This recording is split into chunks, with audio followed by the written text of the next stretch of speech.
Mike's kids, Siobhan,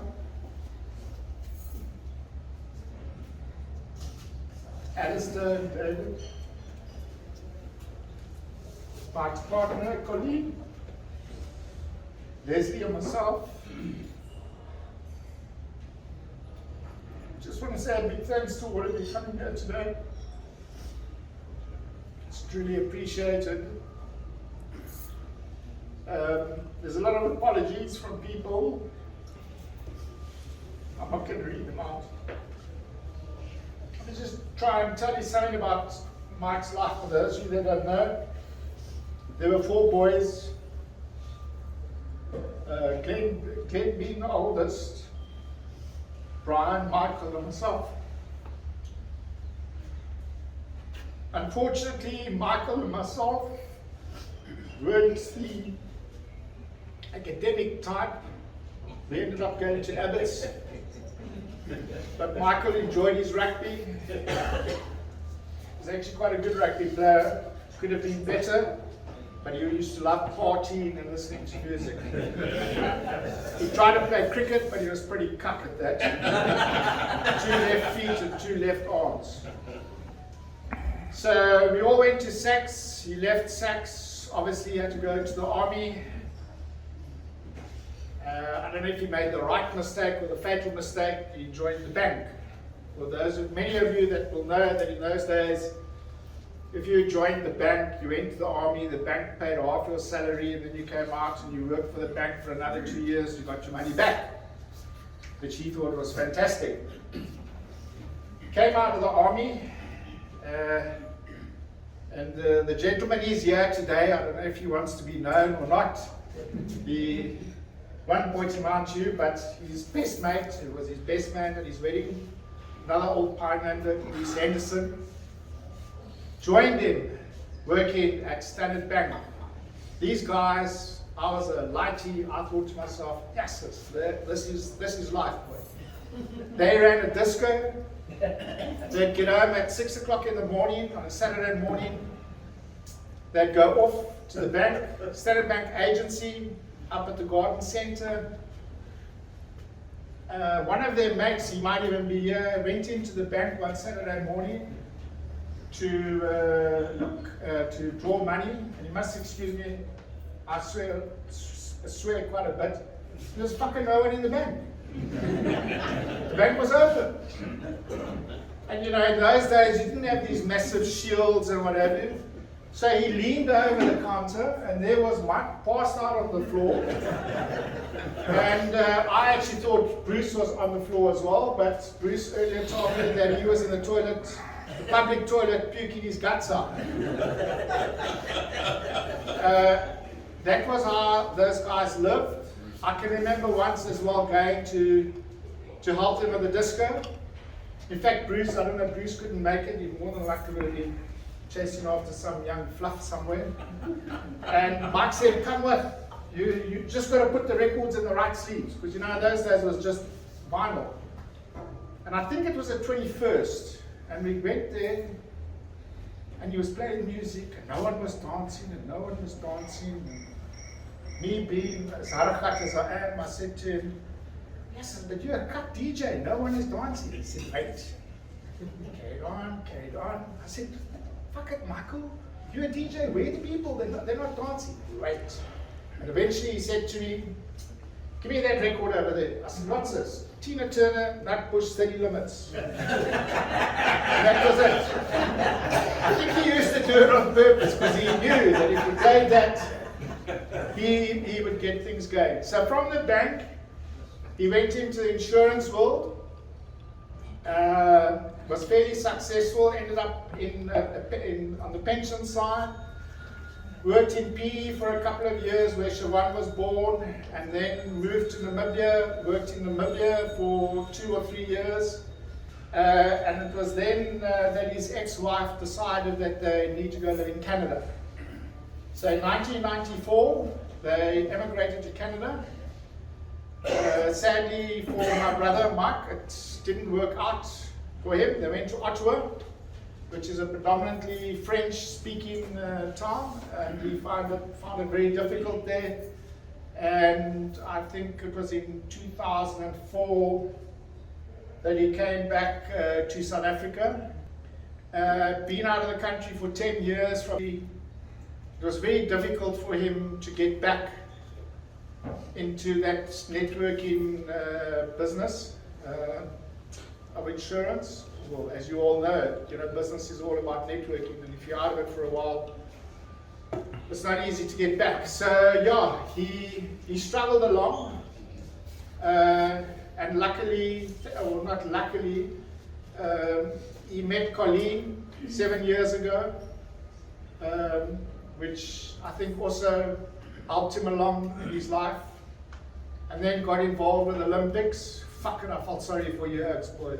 But these stories, and his jokes, some of his jokes were excellent, but yes, some of his jokes were seriously cut. But on a serious note, to the Olympic guys, I think you guys meant a lot to him. I just want to say thanks.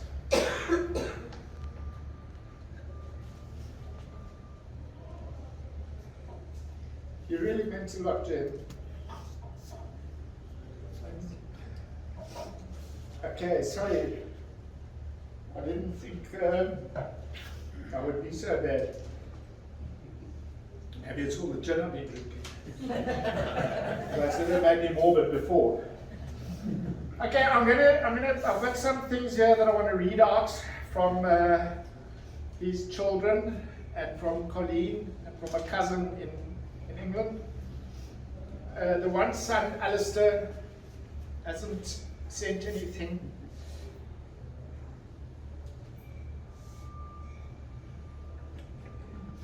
Not because he didn't want to, but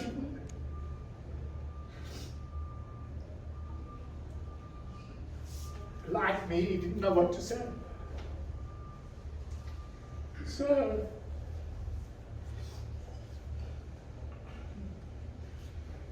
okay, this is what Colleen is asking to read out. I met Michael in 2014 here in this club. We became very much in love.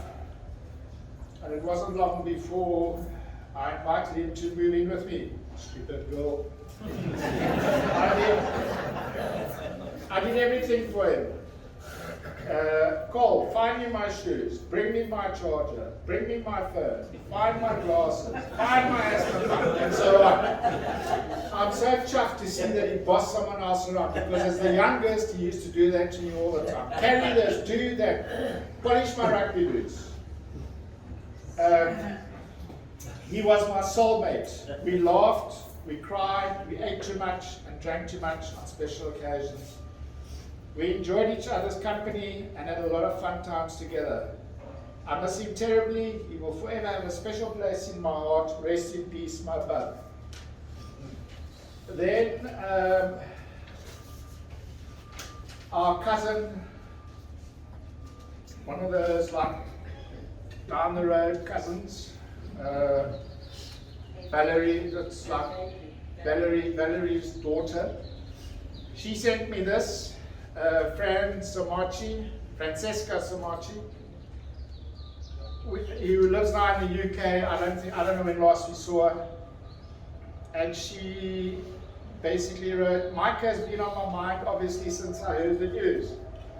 And I don't think we always realize the full impact of others until we are forced to deal with them not being here in the physical world. Sorry to interrupt. I can read English, but it's just written pretty cutly. Mike was my catalyst. When I arrived back home with parentals, such a new word to me, after an incredible, devastating romantic relationship, no job, deep in debt, he didn't know me from Adam, really apart from the fact that we had a remote genetic connection. But he stuck his neck out and got me connected, in brackets, typical Mike fashion. He really was instrumental in the absolutely amazing, crazy, awesome, varied career that followed. Eternal grateful I am. Not that he ever let me forget it. He was awesome, dysfunctional, flawed, in brackets, just like all of us, but fundamentally good. He tried to do the right thing. Life at times dealt him harsh hands, deservedly or not, but Mike was constant at his core, the hug man, the biggest bear hug you can ever imagine. You're a feel-good guy that will make you look fucking awesome. In brackets, apologies for the expletive, but I know he'd appreciate that. That was his gift he gave to us. I'm thinking of you all. I want you to know that he instrumentally changed my life, and this needs to be acknowledged. David, his youngest son, to my father Michael. I cannot properly articulate the love, grief, and pain I'm feeling right now. Since your passing, it seems that each time I recall a treasured memory to speak about, and I cannot finish my words before my body takes over and I weep without finishing. The love I have for you will never leave me. The grief I have is a reminder of the impact you had on my siblings and our family, but perhaps the most frustrating is the pain of guilt I feel that I did not talk with you more despite your best efforts as I grew older and became more overwhelmed as an adult with my own challenges. This is something I will learn to live with and was not a slight at you. I will always love you to the moon and back. I always wanted to make you proud, and I want you to know that you brighten my days in more ways than you may ever know. To my father, from your son David, may you always be with me. I will always cherish you. Okay, this is from his daughter Siobhan, who he really had a close bond with. For those of you that don't know, Siobhan, I've never knew how a child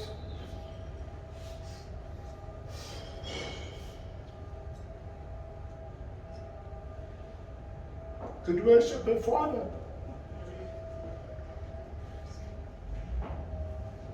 She had a baby, a little boy, Rona. He's just turned a year. And it was Mike's dream to see that child. As you well know, that didn't happen. I'm going to read this. I hope I can get through it. I've racked my brain of how to properly say goodbye to my dad. And I keep feeling like I'm coming up short because nothing I can say can really put into words the immense loss that I feel so many of us are feeling. But especially us as his children and my son as his first grandchild. All I can really do is tell you what I know. Mike Alberts, our father, was a man who loved his family dearly. He was our provider, our protector when we were little children. In the teenage years, he was there to challenge me and to push me to think better of myself and to think further ahead. Despite my best efforts to fight every single lesson he was instilling in me, they still came through and helped me get to where I am today. In adulthood, he truly became my best friend. He was the person that I would call about anything that was happening. We would argue about world issues, each becoming equally as passionate about how we felt, but in the end he acknowledged I was always teaching him something new. We could talk for hours about memories that we hold dear to our hearts. And if I just needed to cry, I could call him and we would cry and we would just cry together. But now he's not there for me to call when I need someone to tell me how I managed to move forward with this great pain that I feel and the hole in my heart now that he is gone. I've tried to take those lessons that he taught me, to always feel every feeling that is deep within me and let it have space. To write when I need to express myself, but I have trouble getting the words out of my mouth. He always loved to read what I would write. If I missed posting on Facebook, he would call me and wonder if something was wrong because he hadn't seen a Facebook post in a couple of days. Lastly, if I leave you with perhaps his most important lesson, and this is very, very true, You must never leave the house or end a conversation in anger. And if you're talking with your loved ones, never say goodbye without saying you love them, because you never know if you won't get the chance to do it again. Goodbye, Dad. Catch you.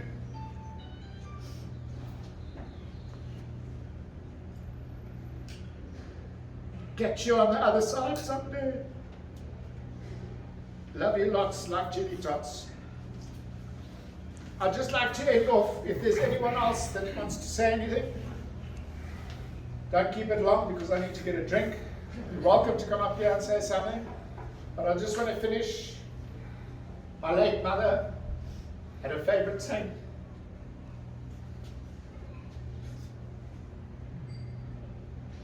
Cheers. Happy days.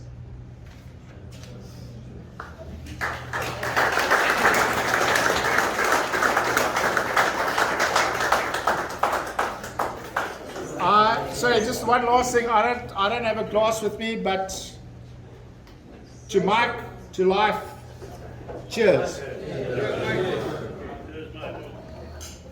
Can I say Jägermeister?